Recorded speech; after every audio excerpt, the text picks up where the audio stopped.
ఎట్లా ఆడ కూర్చొని మనం మాట్లాడతాడు. ఇగో నేను ఇక్కడ లంకె బిందెలు ఉంటాయి అనుకొని వచ్చినా ఇక్కడ ఓన్లీ ఖాళీ కుండలే ఉన్నాయి, ఏం చేయాలని ఈ అని ఈలుతుండు. అందుకే నేను ఒకటి అడుగుతాను మిమ్మల్ని కామారెడ్డిలో, లంకె బిందెల కోసం గడ్డపారలు పట్టుకొని తటపారలు పట్టుకొని నెత్తి మీద దుప్పటి కప్పుకొని రాత్రి పూట పాడుబడ్డ గడిలల్లా పాడుబడ్డ గుడిలల్లా ఎవడు తిరుగుతాడే? పచ్చి దొంగలు తిరుగుతారు. ఒక ముఖ్యమంత్రి స్థాయిలో మాట్లాడాలి నా లంకె బిందెల గురించి. నిన్నగాక మొన్న మహబూబ్ నగర్ లో మాట్లాడి ఇంకా గమ్మత్ అనిపించింది నాకు. నేను నీకు దండం పెడతాను వదిలిపెట్టదు. నేను ఎవరన్నా పిచ్చి పిచ్చి చేస్తే మీ పేగులు తెంపి మెడలు వేసుకుంటా అంటాడు. పేగులు తెంపి మెడలు వేసుకుంటావు ఏంటి? నువ్వు బోటి కొట్టిడువా? పేగులు తెంపి మెడలు వేసుకుంటా ఎవడన్నా ముఖ్యమంత్రి మాట్లాడే మాటనా? జేబులనే కత్తెర పెట్టుకొని తిరుగుతున్నా అంటుడు. నాకు తెలియక అడుగుతా, అమ్మతో నాకు తెలియదు. జేబుల కత్తెర పెట్టుకుని ఎవరు తిరుగుతాడే? జేబు దొంగలు తిరుగుతారు. జేబుల కత్తెర పెట్టుకుని ముఖ్యమంత్రి తిరుగుతాడు ఎవడన్నా? తప్పని అటు ఇటు పుచ్చుకుంటే కష్టమవుతుంది మళ్ళీ, అది కూడా తెలుసు మీకు. నేనేమంటున్నా, జేబుల కత్తెర పెట్టుకొని తిరుగుతున్నా. అసలు ఒక ముఖ్యమంత్రి లెక్కున్నదా ఆయన మాటలు? లాగుల తొండలు ఇడిచి పెడతా అంటాడు. లాగుల తొండలు ఇడిచిపెడతారా? అవులా ఏమన్నా బుద్ధిజ్ఞానం ఉందా?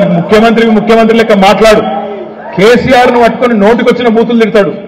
రేవంత్ రెడ్డి, పొంకనాల పోతిరెడ్డి, నీకు ఒక్కటే చెప్తున్నా, నేను నరికింది మస్తుగా నరికినావు.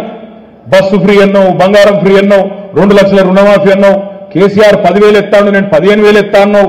మా ఆడబిడ్డలకు 1,67,00,000 మంది ఆడబిడ్డలకు నెలకు 2,500 ఇస్తా అన్నావు.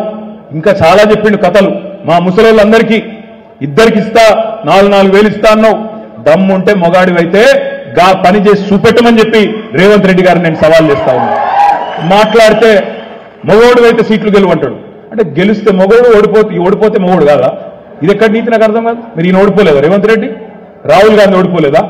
కాంగ్రెస్ పార్టీ ఓడిపోలేదు? సాగు దెబ్బ తినలేదా దేశమంతా? ఎవరిని అంటున్నావు? ఏమంటున్నావు? నిన్న మాట్లాడుతావు ఆయనకి ఎందుకో నా మీద చెడ్డ ప్రేమ. నేను ఆయన ఏమన్నా, ఆయనకపోయినా నన్ను యాద్ చేసుకొని తిడతాడు.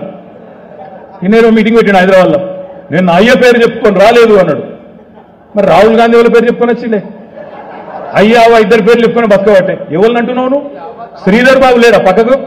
శ్రీధర్ బాబు ఎవరి పేరు చెప్పుకొని వచ్చిండు? వాళ్ళ అయ్య పేరు చెప్పుకొని వచ్చే. దామోదర్ రాజనరసింహ వాళ్ళ పేరు చెప్పుకొని వచ్చిండు, వాళ్ళ అయ్య పేరు చెప్పుకొని వచ్చే. పక్కకున్న కోమటిరెడ్డి రాజగోపాల్ రెడ్డి ఎవరి పేరు చెప్పుకొని వచ్చిండు, వాళ్ళ అన్నగాని పేరు చెప్పుకొని వచ్చే.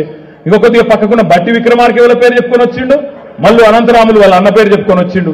సుట్టేమో మొత్తం వాళ్ళని పెట్టుకుంటావు. ఇవాళ నువ్వు వచ్చి మాట్లాడితే గొంగల్లో కూర్చొని ఇంటికి ఎరినట్టు అయ్య పేరు చెప్పుకొని రాలే. ఎస్, మా అయ్య పేరు కేసీఆర్. బరాబర్ వచ్చిన ఉద్యమంలో వచ్చిన బిడ్డ, బరాబర్ వచ్చిన ఉద్యమంలో వచ్చిన నేను. నీ లెక్క ఆంధ్రోళ్ళ బూట్లు నాకి వాళ్ళ సంచులు మోసి దొంగ పనులు చేసి రాలే నేను రాజకీయాల్లో. బరాబర్ వచ్చిన 5 సార్లు ఎమ్మెల్యే గెలిచిన, ఒకసారి కాదు 5 సార్లు ఎమ్మెల్యే గెలిచిన.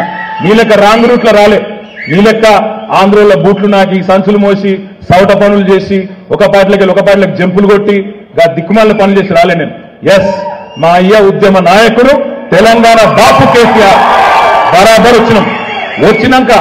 వచ్చినాక అరే వచ్చినాం, ఒకసారి గెలిచినా సిరిసిల్ల. నిజంగా నేను శాతగానైతే సిరిసిల్ల మళ్ళీ గెలిపిస్తారా? 5 సార్లు గెలిపించింది. నేను అందుకే అంటున్నా, మొన్న ప్రశాంత్ రెడ్డి అన్నట్టు ఈ మొగోడు సవాలు విసిరబట్టే ఏమని, ఒక్క సీట్ అన్న గెలిపించి చూపెట్టన్నాడు. నేను అందుకే నాకు మండి ఒకటే అన్నా, ఒక్క సీట్ ఏంద్రాబాయ్, నీ ఒక్క సీట్లోనే కొట్లాడదంప. నేను సిరిసిల్లకు రాజీనామా పెడతా, నువ్వు కొడంగల్ రాజీనామా పెట్టు. దమ్ముంటే మొగోడు అవుతారా? మల్కాజ్గిరిలో చూసుకుందామన్నా. ఇప్పటిదాకా స్టడీ లేదు, సప్పుడు లేదు. అందుకే నేను అంటున్నా, రేవంత్ రెడ్డి గారు ఈ కారు కూతలు, రోత మాటలు, పెడ బొబ్బలు, గొంతు తీసుకునుడు, మెడల పేగులేసుకునుడు, ఈ దిక్కుమాల డైలాగులు, లాగుల తొండలు ఇడిచిపెట్టుడు, దిక్కుమాల డైలాగులు బంద్ చేయి. ముఖ్యమంత్రి లెక్కుండు, పొంకనాల పోతిరెడ్డి లెక్క ఊళ్ళలో తిరిగి బుడ్రకాన్ లెక్క మాట్లాడకు, చిల్లర మాటలు మాట్లాడకు.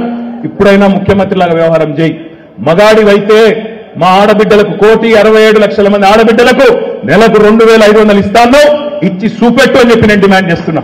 మగాడివైతే 500 బోనస్ ఇస్తాను క్వింటల్కు, ఈ ఎండాకాలం యాసంగి పంట నుంచే ఇచ్చి చూపెట్టమని చెప్పి నేను డిమాండ్ చేస్తున్నా. మగాడివైతే 2 లక్షల రుణమాఫీ అన్నావు కదా, చేసి చూపెట్టు. ఎలక్షన్ కోడ్ రాకముందే మొగోనివైతే ఆ పని చేయి. ఇదేది శాత కాదు. తెల్లారు లేస్తే కేసీఆర్ని తిట్టాలి. మేడిగడ్డ కొట్టుకపోయింది, కాళేశ్వరం నాశనమైంది అని మాట్లాడుతుండ్రు రేవంత్ రెడ్డి.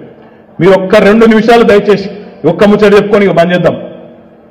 ఒక్క ముచ్చట దయచేసి మనసుకి ఎక్కించుకోండి. అసలు ఏంటిది కాళేశ్వరం? ఏంది కాంగ్రెస్ వాళ్ళు కాకిరి బికిరి చేస్తున్న లొల్లేంది?